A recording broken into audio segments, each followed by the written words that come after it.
So there you have the opening bell here, and we've got a NASDAQ futures in particular that have been pointing to a really negative open. As we mentioned at the top of the show, the S&P 500 was down 1.9% last week.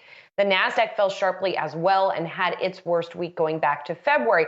All of this, recall, had to do with the FOMC minutes that were released midweek that basically reminded investors, I suppose, that we are going to see rate increases this year, but also raised the idea that not only is the Fed going to stop adding new assets to its balance sheet, it could even potentially start to shrink the existing balance sheet. All of that tightening really making folks in the markets nervous. We saw bond yields rise. We saw stocks fall. We saw Bitcoin fall as it continues to do. And there's basically this risk off tenor that we are now seeing in the markets. Although Jared pointing out here that not everything is down. So Jared, in the early going, what stands out?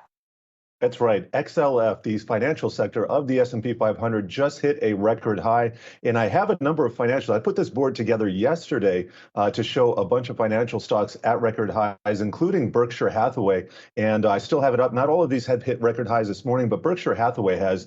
And we don't talk about this stock a lot. We go to my NASDAQ 100 heat map to talk about the mega caps. But this is a stock in the on the New York Stock Exchange that has just been flying high recently since hitting those December lows. So it's not only banks, it's also financial companies like insurance companies. And right on the heels of earnings season, we're going to be kicking that off with JP Morgan next week. But let's take a look at the broader market right now. This is a NASDAQ 100 where we're seeing a lot of negative price action for the new year. You can see Tesla down another 3%, ASML, that's down 5%, seeing some weakness in the chip stocks. Costco down 3% as well, and NVIDIA down over 3.5%. So let's take a look at the sector action. Only financials and energy are in the green right now. That is a theme that we have been talking about since the beginning of the year.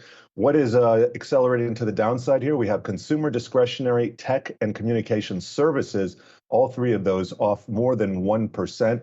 I like to get a look at the heat map after a weekend, and we can see Airbnb in the upper left. That is a standout. That stock is down 4.5%. You can see over the last 6 months, kind of trading mostly sideways, but up about 5-6% there. I want to take a look at Chinese stocks as well, because we saw these pick up late last week. So a little bit of continuation today in some of these names. JD.com up 2.5%. Alibaba, by the way, was up 10% last week, kind of bucking the trend of, well, everything else. And also want to take a look at the ARC innovation components. These have gotten absolutely smoked this year. In fact, taking a look at a year-to-date basis, you can see Shopify down 20%, the new Square or Block, that's down 15%, Coinbase down 13%. So really continuing these moves to the downside today. I will show two green screens here. We got banks. Those are wildly in the green this year. You take a look at the year-to-date look, we can see Wells Fargo up 16%, Truist up 12%, and it's a similar picture for the energy market. We got Exxon up 12%, Chevron up 6% for the year, guys. Yeah, well, most outlooks are that rates are going up and energy prices could continue to go up, which is bullish for both of those groups. One note on the travel stocks, you mentioned Airbnb, it got downgraded by Piper Sandler this morning. So that definitely not helping matters. Thank you so much, Jared. Appreciate it. Got to talk about some other individual movers as well, because we had a big surprising deal in the video game business this morning. TakeTwo Interactive is going to be buying Zynga. Cash and stock, enterprise value $12.7 billion. The value of those Zynga shares, $9.86 a share. 64% higher than Zynga's close on Friday. So those Take-Two shareholders not loving that premium this morning. No, this is an interesting deal. I put out real quick on Twitter this morning, if Zynga is valued at a 64% premium as it is, you have to think Roblox, which its stock has been under pressure, a good deal, is worth a heck of a lot more than it's being reflected in current markets. But again, just, something to think about moving forward. But on this deal specific, I was on the earnings call, the analyst and media call this morning with Strauss Zelnick and the CEO of Zynga, Frank Gibbo. And they're making the case that this deal will help Take-Two expand more into mobile games. Their contention is that games like Grand Theft Auto, which is their top-selling game, has lots of opportunity. They're not being exploited right now on the mobile game space. They're suggesting that Zynga will help them make those mobile games. After this deal closes, Take-Two will have a combined 8,000 game developers. That's a great position to be in here as Take-Two tries to make these mobile games. Also, too, they were talking a lot about expansion into emerging markets. Strauss Zelnick, the CEO of Take-Two, saying this will help Take-Two expand into the likes of Asia and Africa, the Middle East as well, with a free-to-play gaming model. And then last but not least, Take-Two giving a lot of credit to Zynga's forever franchises. Like, I can't tell you how many times I've played Words with Friends. That title is unlikely to be going anywhere anytime soon.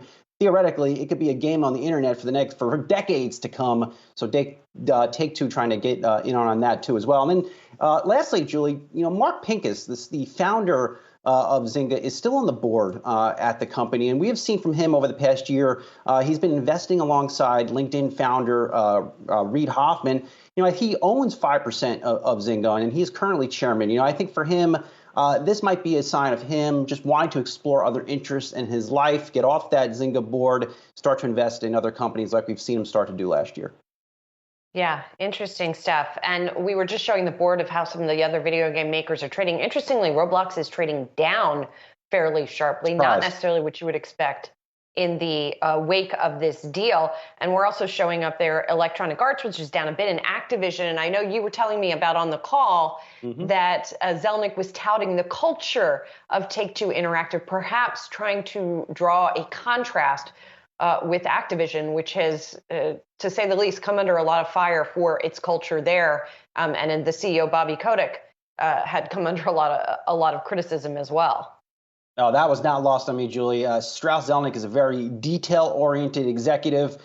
He knows what he's saying. He knows why he's saying it. And that was at the top of the media call, too, really highlighting the culture of these combined companies, saying that it's one of mutual respect. So I think taking a strong jab over the shenanigans at Activision Blizzard. So just like this deal is perhaps a precursor of things to come in the deal space in 2022, so is our other big mover this morning, perhaps a sign of things to come, at least in the short term, because of Omicron. I'm talking about Lululemon, which came out this morning and said fiscal fourth quarter sales are going to be the bottom of its previously announced range. Earnings also going to be at the lower end of its range. And the CEO there, Calvin McDonald, citing the consequences of Omicron. He's saying there are increased capacity constraints, more limited staff availability, reduced operating hours in certain locations. Lululemon, by the way, is down about 26% going into today, before today, down 26% from its record high on November 16th, Soz. This might be our first disagreement of the year, Julie. I know you have been you're making a very good point that a large part of Lululemon's business is online, and our very own Brad Smith giving us that stat. I believe it was over 40% of their business is tied to online. I still think in-store shopping is very important, and then it's also very important for Lululemon, especially when you're selling items in many cases that are priced over $120 a pop. You still want to try these things on. You still want to see these items. And then over time, perhaps you're shopping online at the likes of Lululemon. I think retail quarters end in January. I think Lululemon was hit by weak traffic post-holiday season. We also heard that from Bath & Body Works last week as well here. Gets you thinking if there might be some more warnings from retail in the coming days. Maybe, but then on the flip side, you got another retailer this morning that is telling a very different story. And so that also, to me, raises questions about Lululemon. To me, Lululemon customers are repeat customers. You're not getting a lot of new people walking into Lululemon. It's people who are buying in a certain income bracket who are buying that stuff over and over again. On the flip side, you got Crocs this morning.